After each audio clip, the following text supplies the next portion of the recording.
So, having explained short selling, Eric said to me, I'm going to now explain one of the most difficult and abstruse areas of finance. And I braced myself a bit, and he said to me, right, how do banks work? I said, well, that's fairly simple, isn't it? You put money in, you take money out, and they keep the money in strong steel boxes. And he said no.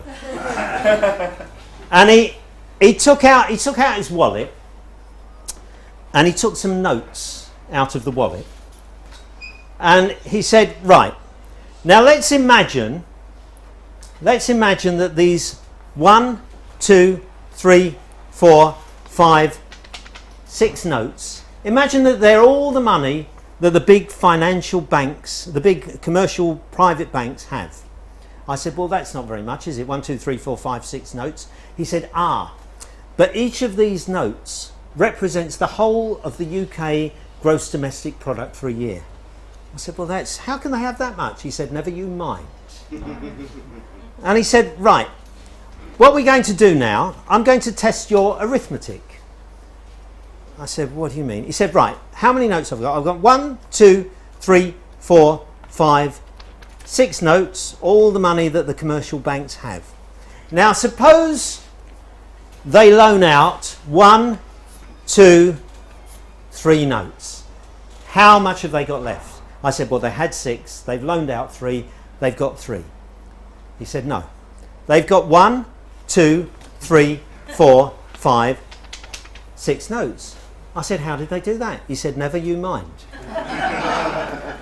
I said, but I want to know, how did they do it? He said, well, the way it works is, if banks loan out money, if they're sure that they're going to get it back, then the Bank of England allows them to have as much money as they need to loan out again. So they've got these 6 notes, and they've got the interest on the money that they've loaned out, so they've got even more than this. I said, well, this doesn't seem to make sense. I said, well, just a minute, is this what they call quantitative easing? He said, no, that's a technical thing. That's something the Bank of England does when the interest rates are low. It's not the same thing. This is what commercial banks do every day. I said, I don't understand it. He said, well, neither do most politicians and a lot of economists, luckily for me. He said, all right, let's try another thing. Supposing the banks want to do a bit of gambling.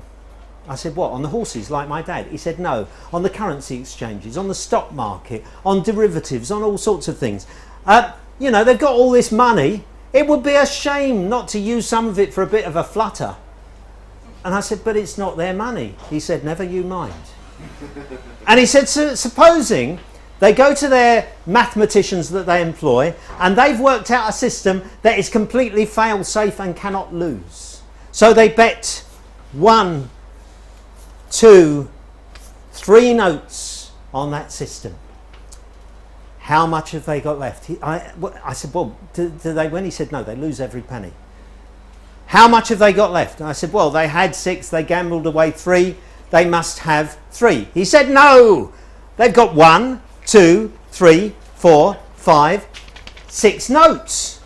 I said, how did they do that? He said, never you mind. I said, no, I really want to know. He said, the same way that they did it before. Anyway, let's move on. Look, these bankers, they've been working very hard, making all this money that we all need to buy things. They need to pay themselves a bit of money, don't they? So they give themselves a bonus of 1, 2, 3 times the gross domestic product. How much have they got left? I said, I know how much they should have left, but I think it's not going to be like that, is it? He said, no, I think you're beginning to learn. They've got 1, 2, 3, 4, 5, 6 notes. I said, this doesn't make sense at all. He said, all right, let me ask you another question. What would be a safe thing for the banks to put their money into? I said, well, businesses, I suppose. He said, no, businesses can fail. But housing, if people can't pay for the houses, that's all right, because you've still got the housing stock. So you can put money into mortgages. That would be good. So they put 1, 2, 3 notes into houses, and the price of houses go up. How much have they got left? I said, I think they've probably got 1, 2, 3, 4, 5, 6 notes. He said, I think you've got it. By George, you've got it. And then I said, wait a minute. You're saying they can make money just by loaning money out. But I know that in 2008 there was a big crash and the banks lost a lot of money. So how did that happen then, if they can make money just by loaning it out? He said, well, that was a bit unfortunate. You see, what happened was the banks were loaning out more and more money on housing, and the price of houses were going up and up and up. And they bundled together. They knew that some of the loans were a bit dodgy, so they bundled them together with the loans that were safer, and they made these big loans that they passed round between one another. And they had these special, these people, these mathematicians, they called them quants, who understood how all these things work. And they said it could never fail, couldn't fail in 100,000 years, but it failed. And all these loans were being passed round like a hot potato. And then the potato stopped and people realised that it wasn't going to be paid back. And that's when you can't loan out money anymore. So they lost 1, 2, 3 notes or maybe more. And I said, so then I suppose they really did have only 3 notes. He said, have you been listening to anything I've said? He said, no, they have 1, 2, 3, 4, 5, 6 notes. I said, how did that happen? He said, never you mind. I said, no, I do mind. I want to know, how did they get the money? He said, well, we all have to make sacrifices. We're all in it together. I had to move into a suitcase.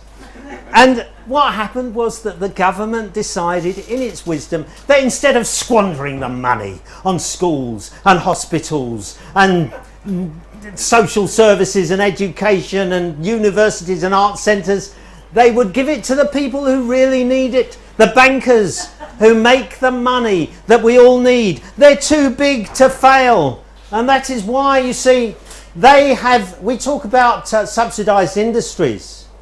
We have subsidised industries in this country, with the banks are the biggest of the subsidised industries, because they can make money as much and as often as they like. And when they screw it up, we have to go to them for them to tell us how to put it right. Now,